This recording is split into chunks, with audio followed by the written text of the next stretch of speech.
Once upon a time, in a small village tucked away in the mountains, there were two special individuals, a wise monk and a brave warrior. Even though they led very different lives, they deeply respected each other. The monk was known for being peaceful and wise, while the warrior was admired for being courageous and skilled in fighting. One day, a big problem came to the village. A powerful warlord and his army arrived, threatening to take over the land and make life miserable for the people.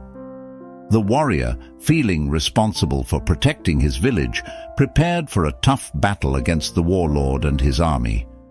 Before going into battle, he sought advice from the monk, who had always been a source of guidance and inspiration. The monk listened carefully to the warrior's concerns and shared a wise piece of advice. He gently said, "Dear warrior, I understand your wish to defend your village, but I ask you to think about the power of not reacting." This puzzled the warrior, who asked how he could avoid reacting in the face of such a threat. He worried that the warlord and his army would harm their people. The monk smiled knowingly and replied, "Reacting with anger and haste might lead to unintended problems. Instead, I encourage you to control your emotions. Look at the situation calmly and respond with wisdom, not quick reactions." The warrior was intrigued and agreed to follow the monk's advice. He mentally prepared himself, focusing on his breathing and finding inner calm amid the approaching chaos. When the warlord and his army arrived, the warrior stood strong, exuding a quiet confidence as the battle began. The warrior defended the village skillfully, but now he did it with a newfound clarity and composure.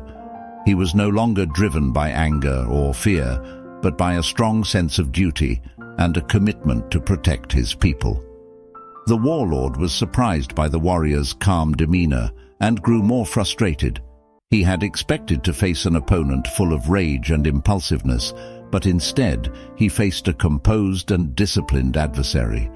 Realizing the futility of his actions, the warlord eventually gave up and retreated with his army. The village was saved from destruction, and the villagers celebrated their victory. They recognized the power of not reacting. The monk and the warrior became respected figures in the village, and their story was passed down through generations as a reminder of the strength in controlling one's emotions. From that day forward, the warrior continued to improve not only his combat skills, but also his ability to master his emotions. The monk, with his gentle guidance, inspired others to find inner peace and control over their feelings. Together, they showed that true power comes not from reacting aggressively, but from staying calm, focused, and mindful in challenging situations.